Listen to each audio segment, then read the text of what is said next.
Well, hello, everybody. Welcome to LitRPG Audiobook Podcast. I am your humble reviewer, Ray, and today I will be reviewing several classic and more up-to-date books on the audio style for you. Just as an update on what's going on, I posted a little while back about my mother. She did have a heart attack, and we did go back to see her. She's had half of her surgeries done as she needed to. I don't know why they did it this way.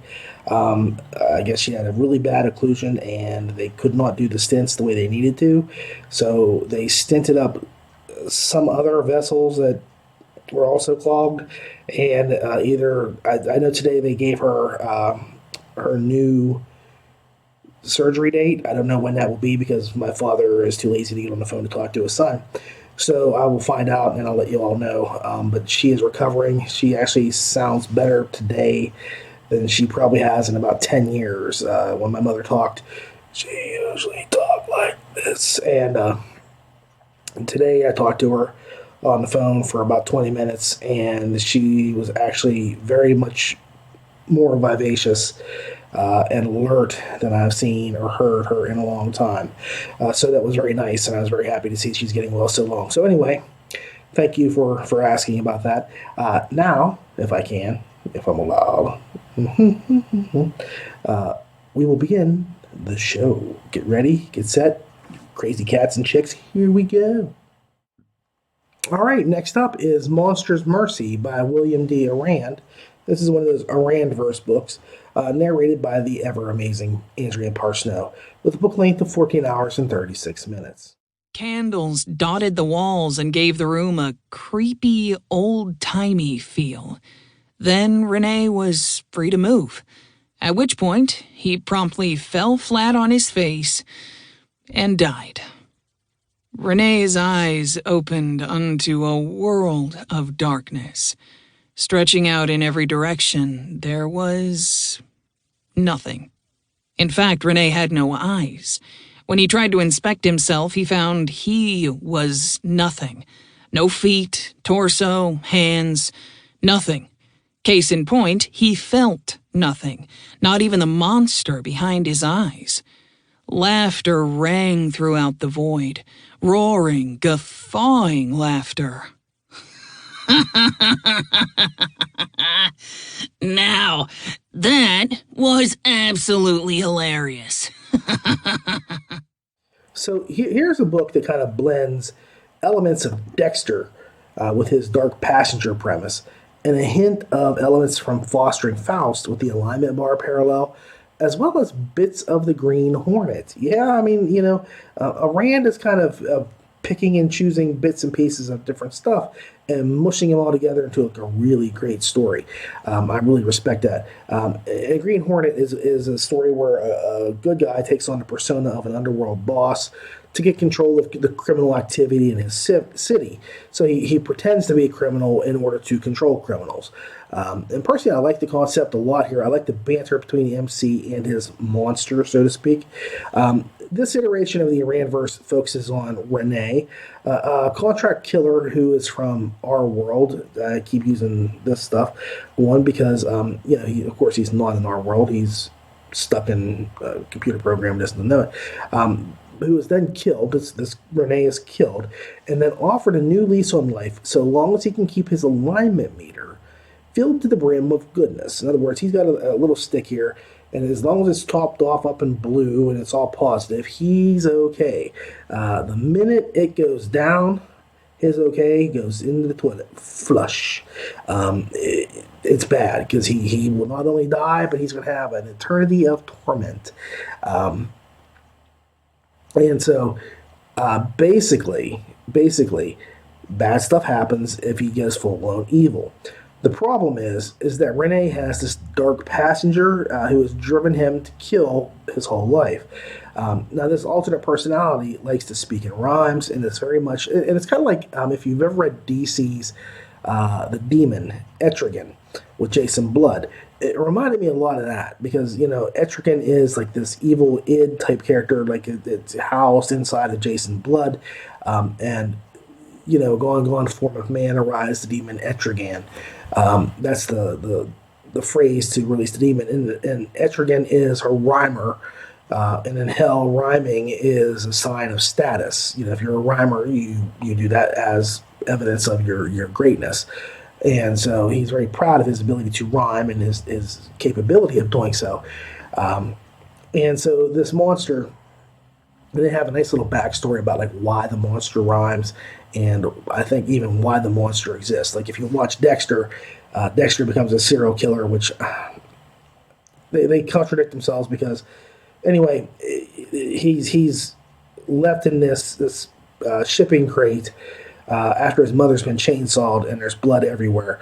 And so, after he watched his mother die, they left him locked up for a while in this super hot shipping crate before he's rescued. And so that caused him to become a sociopath. This is Dexter now. And so something very similar like that happens to Renee. All they kind of do is Rand gives you little clues and hints as to what might have happened, but he doesn't really come right out and say, here is the deal. But the best part about it is he gets put into a new world. He's given this new lease on life. He's reborn into a world with some magic, elves, and I'm sure other fantastical creatures and possibilities. But he retains all of his knowledge of his former life when he's reborn. And he grows up, this time, in a loving household without the monster in his head. It's silent. And the deal is he can get all his assassin skills back if his life is ever in danger. So he kind of grows up into a teen, and he's about ready to go off to college, so to speak, in this other world. And Renee is totally great with his family, loves his dad, loves his sister, loves his mother, and he loves the silence in his head. Well, he is kind of like, he's kidnapped. And so all that comes back to him in a rush, along with something else, a gaming menu. Yes, he gets a gaming menu on top of a lot of skills and ability that lets him just kind of pick up new skills quickly and makes him tougher to kill. And best of all, the monster returns with this whole package. So now Renee must balance to keep his need, because the monster really made him need to kill, his need to keep from sinning, to the needs of his city and his monster. Now, the monster is a little bit changed here from the initial time that you meet the monster, but it's not perfect, and it does have a lot of the same issues as it started out with in the original world that Renee came from. So, it's a nice thing to see this cognitive dissonance, and I'll get into all that here in a little bit. But the issue is Renee becomes enmeshed in the goings-on of this new city after he breaks free of his captors. And that's as far as spoiling it as I'm going to get. Naturally, he becomes involved in this is a Rand. So, it's going to be like a nice soft-corn love triangle / harem to start off with. But he's involved in a love pentagon between himself and 4 other women. Now, I have to say, I find it hard to believe that an amoral murderer who was on the path to redemption wouldn't partake in some of the ladies' wares. Even some of the high-class call girls that were set aside just for Renee on his request, just not using them makes it a little bit less than believable, especially when the monster's in his head screaming all the time how he wants to get some. And I'm not talking peaches and apples and cobblers. The monster in his head wants some lady stuff. And it's not like he didn't use prostitutes in his former life. So it makes no sense to me that, he would kind of sly away. I don't even know what I'm trying to say now. It makes sense that he would kind of slip away from that if he was afraid of a certain disease or something like that. But he's not, and he knows that these people that have been set aside for him are totally clean 100%. So I'm assuming that at some point those 3 girls that are in there will also become a part of the harem. So we'll see. But it's just less than believable that he doesn't go out and just ravage somebody. And still I looked at it through a lens, okay, that Renee had never really had like this real relationship in his old life. He never knew how to actually have a relationship or to love someone or to be loved by somebody. So once I look at it like that, I can say, well, I can understand why he didn't do that, because he wants a real relationship. He doesn't know who he wants it with, whether it's with the cat girl, the elf, the rich chick, or the three prostitutes. You know, he doesn't really know who he wants to claim, and a lot of mechanicians later, he finds himself struggling to kind of hold them at bay because they are moving in on him rapidly. So yeah, and also he's an adult in a teen body. So I didn't take that into consideration, but he's an adult in a teen body. That didn't make him less socially awkward. However, if he had never had a relationship in his previous life, I could see him having a time with it. So I can cut William Miranda a little bit of a break here. Anyway, I do want to say that even though I enjoyed this tale, it pinched elements from other Rand novels. And it didn't really pull the trigger on the harem aspect in any way that I would have thought it would have. Not like I expected. And that's very nice. It's a nice addition to the overarching storyline that Rand is building towards. But it also says, we're not going to have the guy, hitting 15 ladies. And I don't mean, punching them out. I mean, he's hitting that stuff, in the first 10 pages of a book. And he's not got 14 or 15 girls with him, that are just in love. He's got 4, and he struggles to balance all of them. Okay. Now, what I need to say is we get to the gold. This is where we get to the gold. Andrea really outdoes herself here. She gives herself distinctive voices to Renee, the monster, the hood, the mask. They're all the same people, by the way. Yeah. Renee, the monster, the hood, the mask, they're all the same person. They all get a different voice or a different accent because Renee is playing a part. And one part I particularly enjoyed was how she used the Watcher's, I wonder who that could be, voice to add some flavor to explanations and details on items that were scanned. So, she would actually play as if she were the Watcher, which is, I guess you're going to say it's Runner, who's there, and she'll be like, well, what is the damage on the sword? So it's a sword, long sword, damage, I want to say 8 to 16 points of damage. So, that's Runner just guessing what it's going to do and then making it happen. So it was pretty slick. And finally, I really applaud her addition of the bloopers and outtakes at the end of the story. That, for me, was some of the best stuff in the world. And it just goes to show me that you can have a full and happy career narrating in spite of suffering from Tourette's syndrome. Because that's all I can think of. And that's the only explanation I have for what was said and what was done. Is, Andrea, you have Tourette's. You need to see a doctor. Because whatever's going on in that mind of yours, it needs help.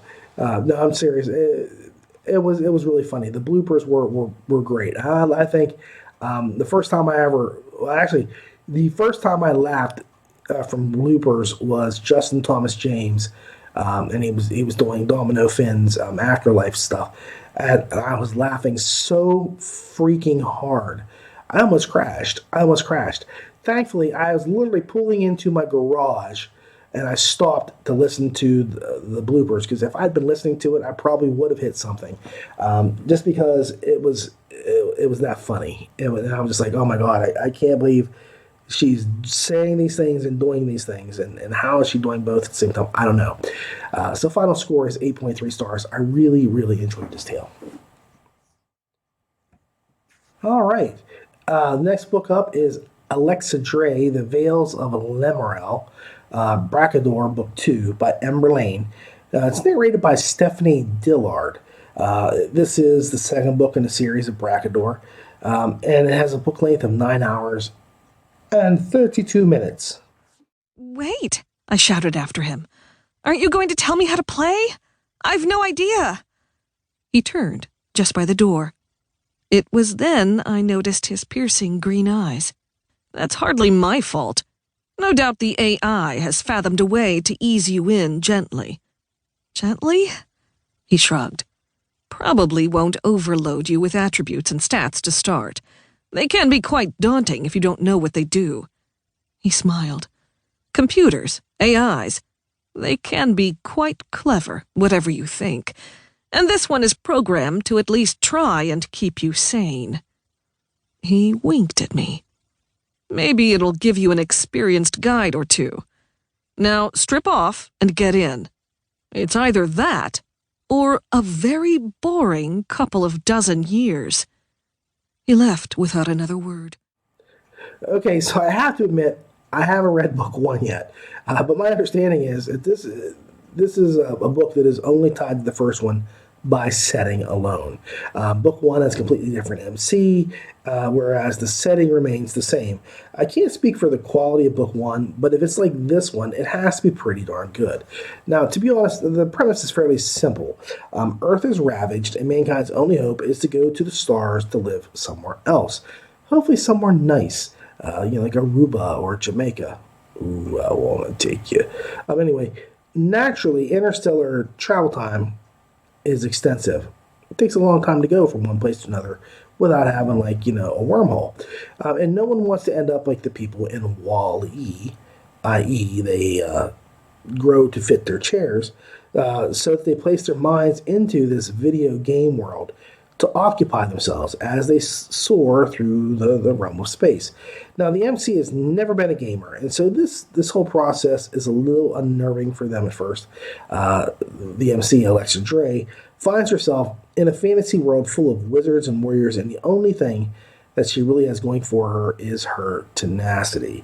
She just doesn't give up, which is good because she sort of stumbles into an area that she just is not ready for as a player. One of the nice, unique things is, different anyhow, is that even though this is a fantasy setting, the book does not really emphasize or necessitate the need for battle.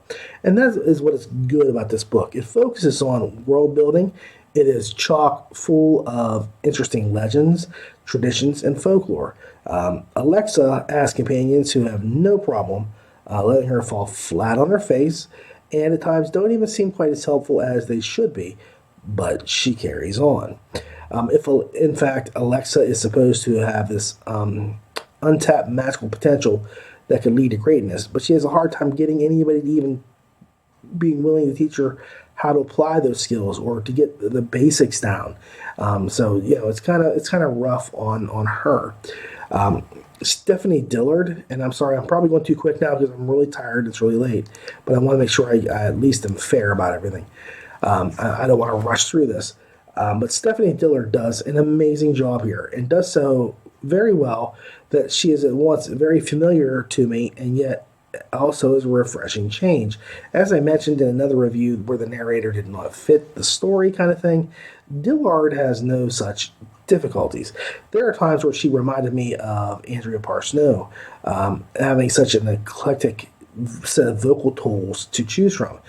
She really brought this book to life, and I think that she elevated the story all the way around too. She had a complete command from beginning to end and was an utter pleasure to listen to. She has a wonderful range of characters, male and female, and knows how to base a story. So when you listen to Stephanie Dillard talk, you don't know basically how to word this. You don't know, well, you know who's talking, but you don't know where that voice comes from within her, because they are very well thought out, but they also seem very spontaneous. I think that she knows the characters, and she said, okay, this is how. Well, I'll just say like Butch Cassidy of this. this is how he sounds. He walks like this, he talks like this. So she has a rhythm and a pace for his speech, and she knows how to talk like him. But where that comes from, I don't know. She does a really good job here. Again, I can't speak for book one, and I'm trying to keep this short because I'm really struggling to stay awake now. It's getting really late, and I hate to shorten this up, but I really liked the story. And like I said, I can't speak for book one, but the story is well crafted and it's expertly narrated. I'm going to give it 7.9 stars.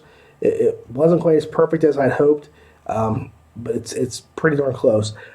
I really enjoyed this book, and I really liked Dillard's performance immensely. She just kills it. So, if I were anybody else out there, I would watch, because this is another one of those people that you're going to say she's up and coming, and she's just going to blow you out of the water as soon as she has an opportunity. So keep an eye out for her, keep an ear open, and pick her stuff up, because she is a great narrator. And the story is really good too. I do want to emphasize that. Like I said, I didn't read book one.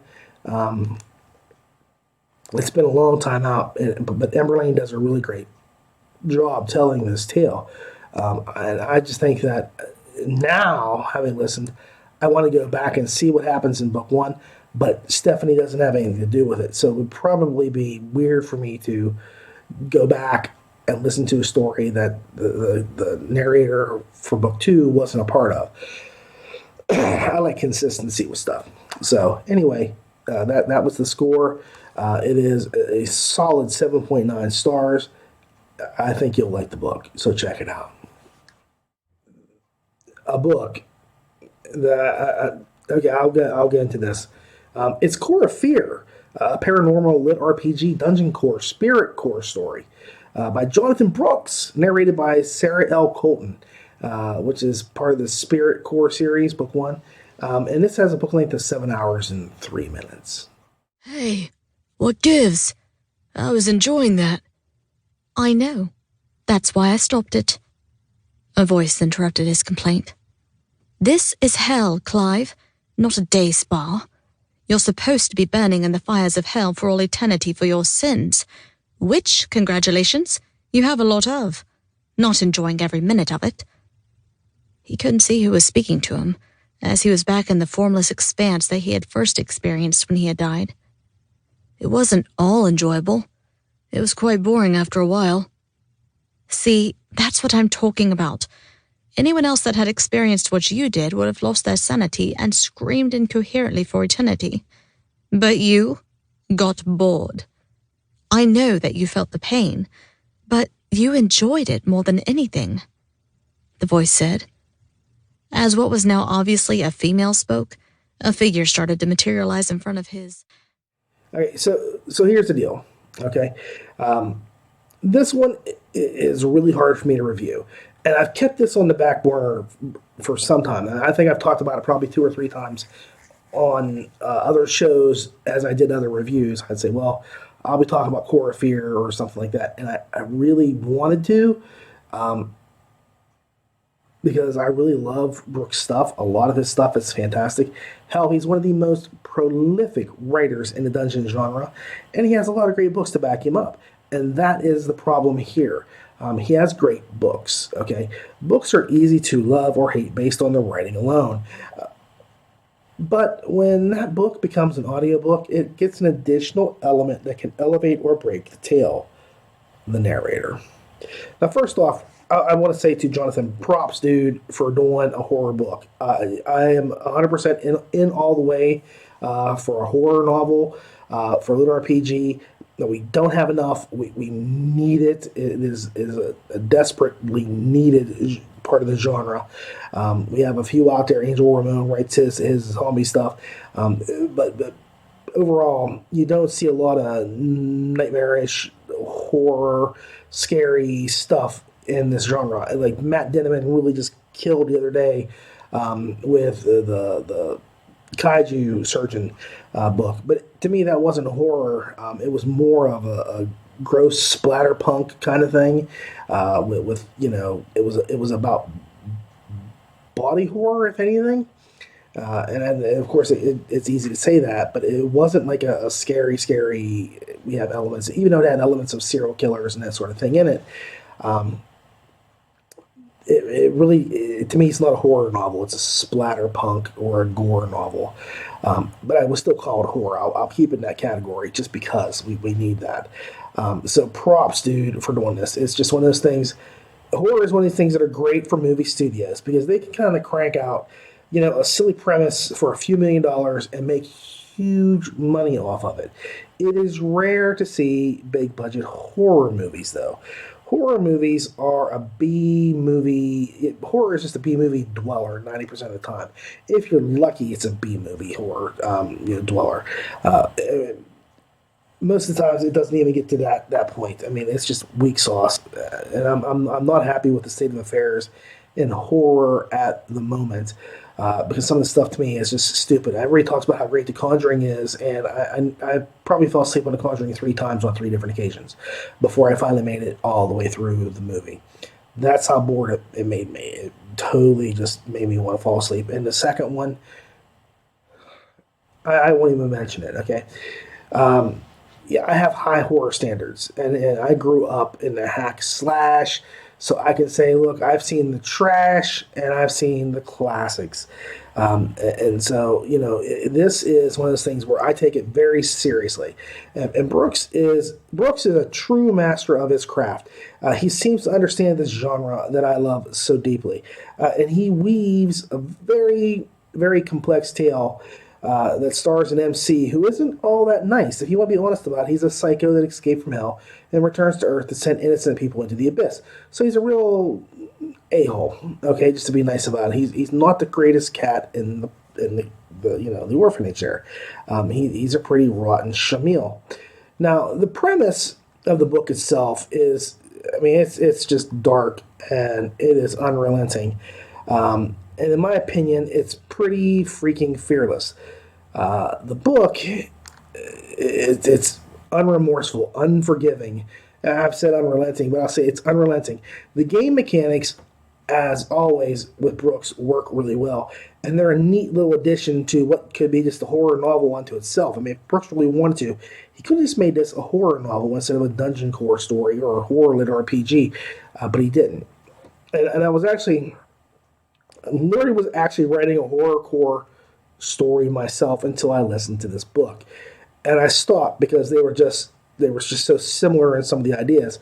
So I just tossed it out the window. And if I have a book coming out at some point in the future, you'll see the beginnings of that horror core. I had to change it because I didn't want to compete with Brooks. So. You'll see though that I did do that. So it was kind of too similar. So you can see that my taste and Master Brooks are not dissimilar to one another. And the book did remind me of the movie Shocker in just a little bit, in which a serial killer is executed but then comes back as an undead boogeyman and goes around and he starts whacking people. It did have a bit of that in mind because but anyway, the hard part here for me. And it totally kills me to do this. The hard part here is that the narration, and I mean no disrespect to Miss Colton, none, but the narration does not fit the tone of this novel. Her voice, and I'm just speculating here, all the way down the line, is very suited towards, maybe romances or young adult novels, a place in which I'm sure she would absolutely kill. Absolutely, I have no doubt that... romance, YA stuff would be like her forte. She would just nail it, own those books, and just run away with piles of money. I'm sure she would kill, no pun intended. But it just does not suit this novel at all. And I mean, not at all. If I am frank about this, it was like listening to a middle schooler trying to tell me, trying to read to me Stephen King's The Stand. Yeah. She did an okay job in Dungeon Player, and okay. I wasn't rocked off with my socks off, but I think she did okay. I'm trying to be diplomatic here. But this story is not, and I mean it is utterly not even close to being, a part of her style, her storytelling technique. It just doesn't fit. Like none of it kind of fits the way that you would want it to for her, because she just doesn't have that kind of a voice that instills fear. I mean, it's not a dig at her being a female. I can tell you right now, Annalise Renee, Sarah Sampino, of course, Andrea Parsoneau. I can name a lot of different narrators. Annie Ellicott, Mary Catherine Winkle, Mary Catherine. Oh my God. Anyway, you get the idea. It has nothing to do with her being a female. It's just that her voice does not fit this book at all to me. I mean, to me, like I say, it's like a small child trying to read something really dramatically, and it just doesn't play. Like I can have my 6-year-old read War and Peace out loud, and even if it did so fluently, it just would not have the gravitas or the impact that it would if it was read by an adult. And again, I'm not comparing her and saying she's childish or anything at all. I'm just saying her voice just does not match what is needed here. I wouldn't have a 6-year-old, no matter how fluent or how well spoken they were, read War and Peace, and here her style of reading is not equipped to do this horror. At no point did I feel tension and I know, and I kept saying to myself, if it was anybody else reading this, whether it was a man or a woman, whatever, I would have more tension, I would have more concern, I would feel more ill at ease, something, or I would be more into it. Like I would be like, oh my gosh, he's going to get him, or something along those lines. And it didn't do that with me. And it's not the writing, because I liked what was said, I just didn't like the way it was being said. And again, she is not a bad narrator, but this is one of those things where I say you've got to kind of match up exactly what your story is with who's going to be the one telling it. And I don't think I would have somebody who like German play a Frenchman and expect me to believe that he's French. It just wouldn't fly. And it's the same thing here. I just don't buy her style or her performance as much as I wish I should. So I have to give this 7 stars. And I really thought about this for a while. The story is amazing. I love the story all the way down the line. And the narration is okay. It just does not match what I needed for this book. There's a lot of ways you could have went. I would even have said, Miles, from the Dungeon Core World, the Dungeon World books, as much as I would rather he'd have done it, I don't think he would have fit the story either. So, sometimes it's where I just say I wish there was a little bit more thought put into who's reading what when people do things, because, I am audio. I'm 100% audiobook. I don't read books as much as I wish I could. I don't have time. I literally have no time to read. I struggle to find time to record this or to even write a review or do my own writing for other things. I am very limited on when I can do things. And so, matching that up is very essential. I love the story, but the narration just did not carry the gravity of this book, not like it needed to. And again, Miss Colden is an excellent reader. She's an excellent narrator. And it is not a dig against her, but her voice just does not fit. Let me just give you an example. And I'm not making light of her speaking ability or the way that her voice sounds. But if I was reading Dracula and Dracula came out and he was like, "So, now I will drink your blood. And as I do that, you'll drink mine. And after that, you will rise up and become one of my brides." You would not in any way be intimidated by that story. You just wouldn't, because it just does not fit the tone, the feel, the ambience of the story. And again, I'm not saying that's how she sounds to me. I'm just saying that there's a disconnect between her storytelling and the tale that's being told. Dungeon player, not a bad move. I don't know if I'm 100% in love with it, but here it is just it is off for me, and I really struggle to come up with that 7 stars because for me it's a really great book, really great. And then on the other hand, I struggled with the listening, and I hate when I have a point where I struggle listening to things, and like I said, I've had this done for a long time. And I went back and I looked. I said, it can't just be me. And apparently it is, because I don't think anybody said anything out of line where they were like, oh, I can't believe this person is doing the narration or whatever. But I didn't hear anybody say, oh man, a perfect fit.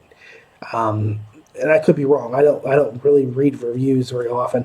I try not to bias myself, but like I said, I went back and looked well after I had listened to this and after I had thought about everything and had this down. And I've just been holding off on this just because I want to be really fair. And again, I'm almost afraid to do this because I don't want to be, a jerk when it comes to a review. But I have to be honest. I have to be honest here. I don't want to ever lie to my audience or to the people that read the reviews or listen to these. Because if I can't be honest with you in every aspect of it, every single time, if I can't be really 100% blunt, then there's no point to doing this. There's none. And so I weighed a lot of stuff, and I said, what would be my score for the book, and what would be my score for the narrator? Start at 10, take out the difference, and where do you go? And so, that's pretty much what I do for every story. But here I had to really juggle it because I usually know right off the bat, like this is an 8-point book or it's just a little bit off. It could be right there. And this is one of those books where for me, like a 7.6 or 7.5 or 7.4 or whatever, that's where the book is good. And there were just a couple technical things that kind of held me off on being perfect or getting into a really good way, or maybe there was just a little bit of something off in the writing that will improve with time.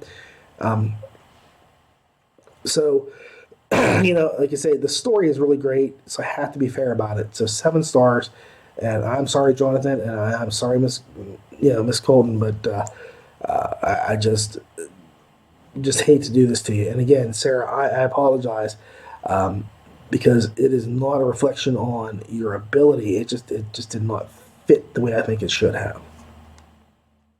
Written by Charles Dean, narrated by Jeff Hayes and Annie Ellicott. And this is the 5th book in the Aeternus series, and it has a book length of 11 hours and 8 minutes, but it doesn't feel like it's that long at all. I've been thinking about how nice it would be to take a vacation, the herald said. Maybe the 2 of us could take the kids and go check out some of the villages by the river. I believe your assertion was correct, Jade. She definitely seems unstable. But still dangerous, Lee warned, cautioning the others against going any closer by raising his arm. I think, maybe. The herald paused her faux farming. I could even go shopping and pick out a new dress, she said with an ear-to-ear smile. Would you like that? Would you like to see me in a new dress? I don't know if it's right to kill this one. Jade frowned. She doesn't seem evil or anything. She doesn't even seem like a threat. Maybe we should just focus on helping her kill the enemy army instead and get out of here. Lee didn't even know how that would be possible. Without the use of a wish page, he had no confidence in killing thousands of soldiers by himself. Yet, as he stared at this broken shell of a woman, he actually agreed with Jade. When I first started thinking about doing this particular segment, and I've been wanting to get to it for a long time, because this is one of my favorite series. I've just loved it from start to finish.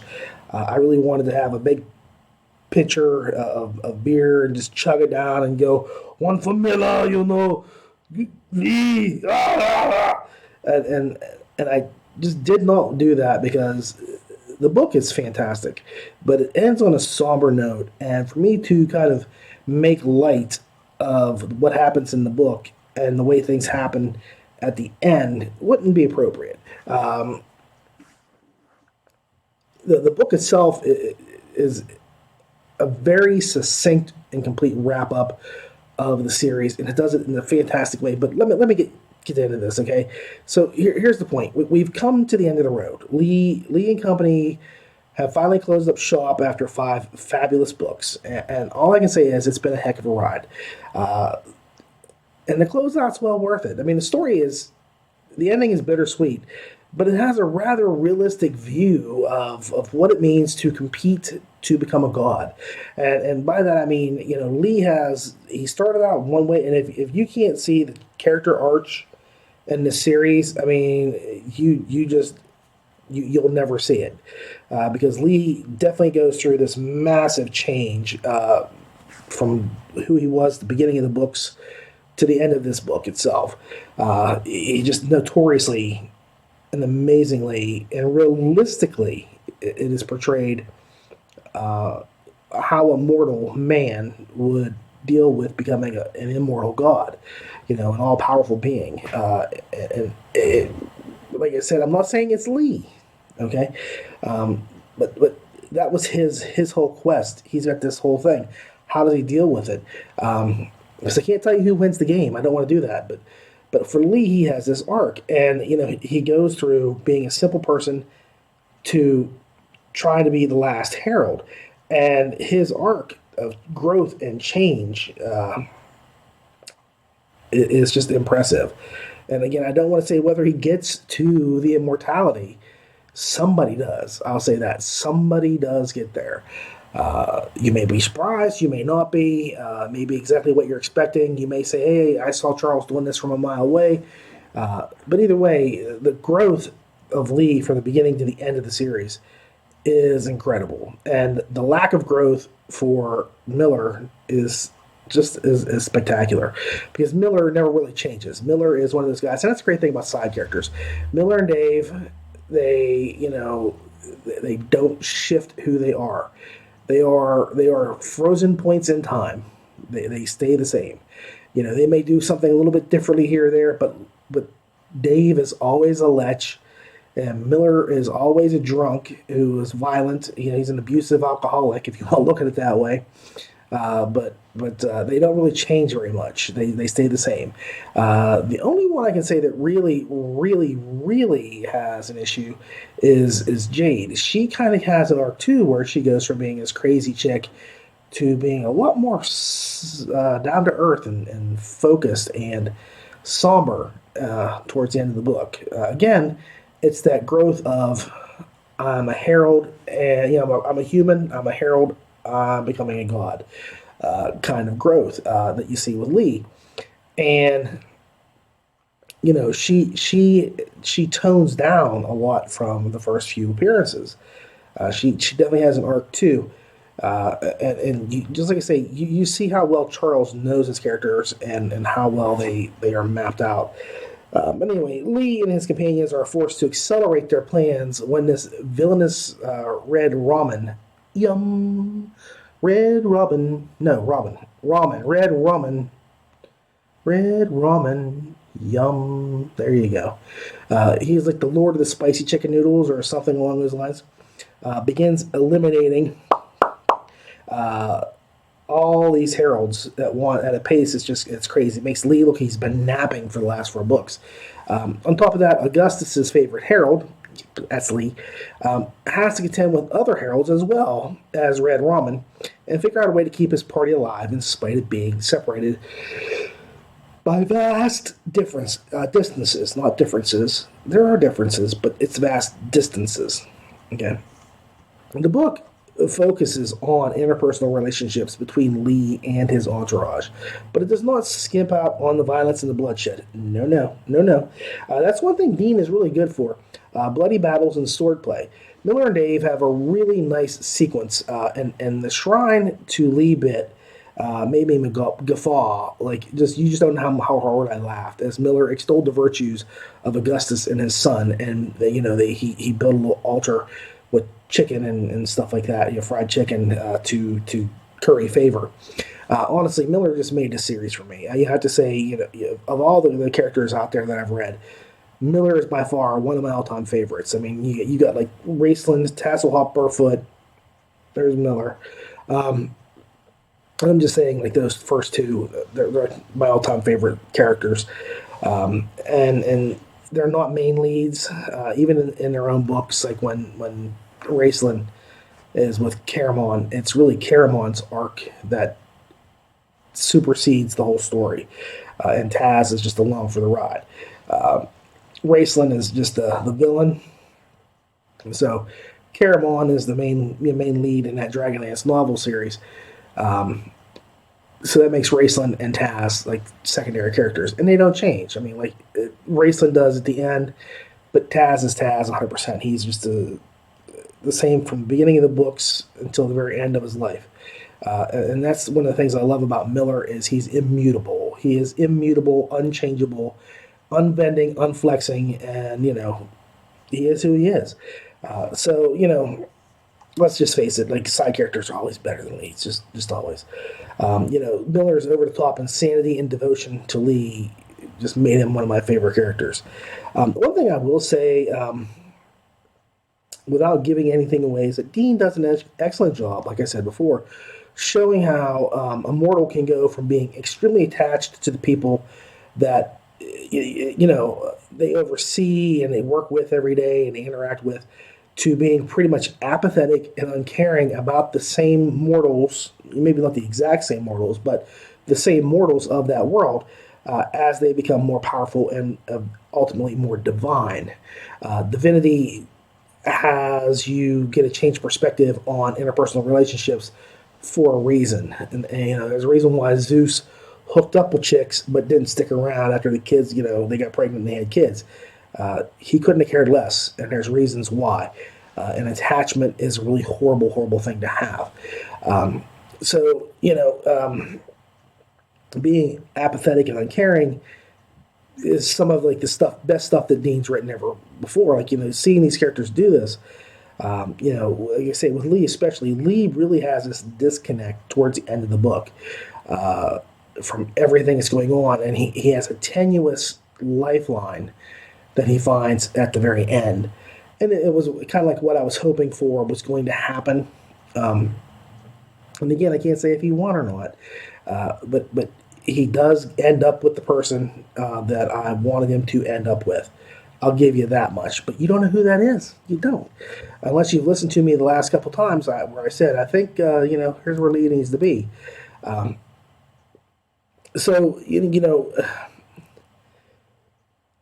It makes a lot of sense, excuse me, I want to sneeze here, for him to become disconnected. And this is like a really brilliant series that doesn't give you an easy ending.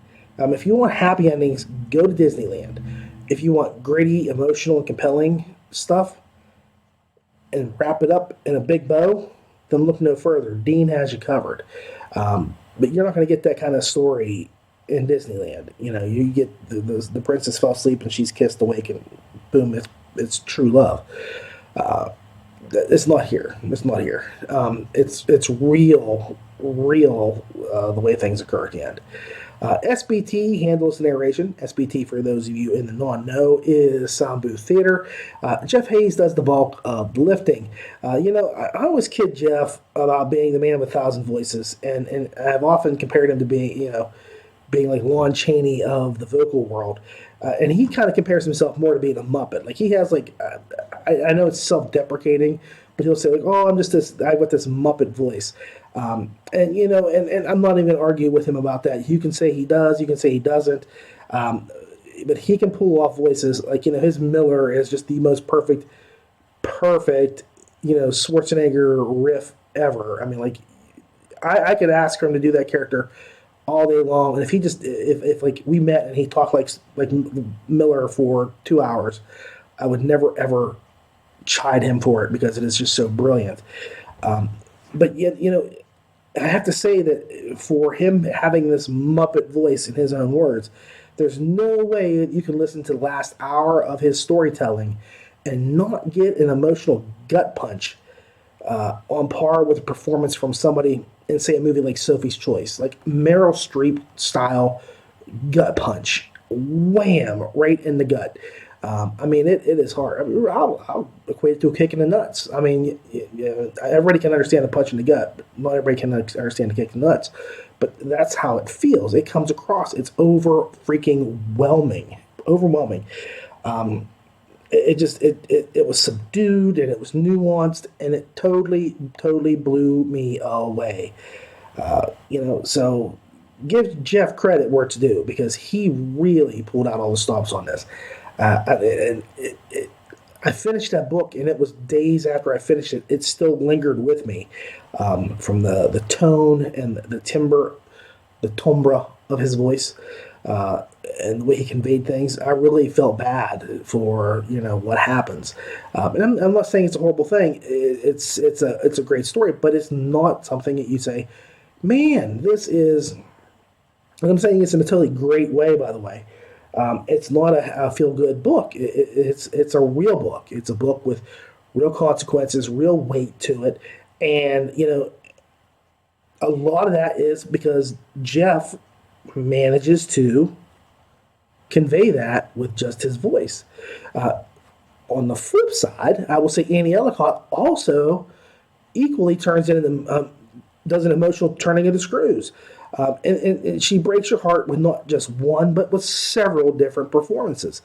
She's absolutely gut-wrenching, not gut-punching, gut-wrenching, and conveys the heartbreak in mind-numbing sets. Just like here's one time, there's a heartbreak, here's another time there's a heartbreak, as we go from one love interest to another and the various things that happen to everybody at the end of the book. Like I say, not everybody makes it. Not everybody gets out unscathed. Not everybody gets out healthily thinking, with a healthy mind. And Annie really, I mean, she does this really well. And her system voice at the end is just fantastic. I really do. I love hearing Jeff and Annie work together because it's just some of the most brilliant stuff ever. And you can say what you want. This is really the way I feel about it. I really think this. So the music, the SFX are low key and they're phenomenal here. I didn't feel like there was a point where I was overwhelmed by the music. I didn't think that the background sound effects were out of step or out of line. If I had any complaint at all, there was like one point where Lee's locked up in something and they're talking to him and he's in a box and the muffled stuff. For me, it was a little bit hard to hear because I'm half deaf anyway, but it was a little bit hard to hear, but I just cranked up my volume and I was fine with it. But it was definitely like a sound effect that he was inside of a trunk and he was listening and he couldn't hear whatever it was, and it works. So Ahmed Mahmoud is the man here because he's the one responsible for the music and such. So good job, Ahmed.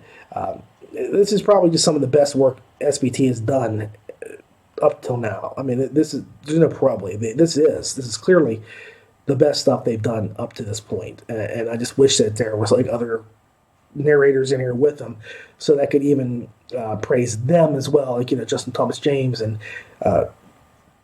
Miss Winkle, for her part, because they are also a part of this team. Will Watt, I mean, I really wish they could all partake in it because this is just an incredible experience right here. So Dean kind of deals out portions of perfection and ends the book in a manner that we get to see how things pan out for all the survivors. So if they make it to the end of the book, we get to see all the way through their lives up until the point they die. That's not a spoiler because you don't know who lives, who dies, who doesn't make it, who does make it, and you don't know what happens. But you get that closure, which is really great. I think that for what you're going for, this is good because that way you can say, okay, I know Miller fell into a vat of beer and drowned, but he died happy, or whatever it was that killed him. That was not what happened, by the way. So it's all right there, and it's very nice and neatly tied up to conclude everything. So I found the ending both very satisfactory, as in there was something that I wanted to have happen that actually happened. But there's also this point where you aren't let off easy. I mean, you are not let go. There's something about this story that kind of just sticks with you long after you finished it. Like I said, I've read it a couple days ago, and it's still hanging in my mind how it ended. All I can tell you is it's one hell of a way to wrap up a series. Final score, 8.7 stars. I love this book. Well, that's our show. I'm sorry, that's all there is for tonight. I wish I could do more. Still very bogged down, and we do have the things happening in life. But I'm trying to make it where I can do this at least once a week, guaranteed. So I've got several that I'm going to re-record and then put in as a bank. Probably try to stay about 2 weeks ahead here. I'm not making any promises because my work is extremely crazy right now, and getting things going is not possible sometimes for me, especially with the way things are going with my kids and my mother and my job. It's just pell-mell. Plus, I'm trying to write on the side to get that done. So getting things out back quickly is kind of hard to bank up, but I'm going to do that. But I would like to say thank you all for watching and listening, just maybe keeping an ear open a little bit as I was doing this. I do appreciate you, as always, taking the time to watch or listen. And like I always say, please take a moment and leave a review. That's how I got started doing this. It was just leaving reviews for books and audiobooks that I liked, and in fact, it was just audiobooks.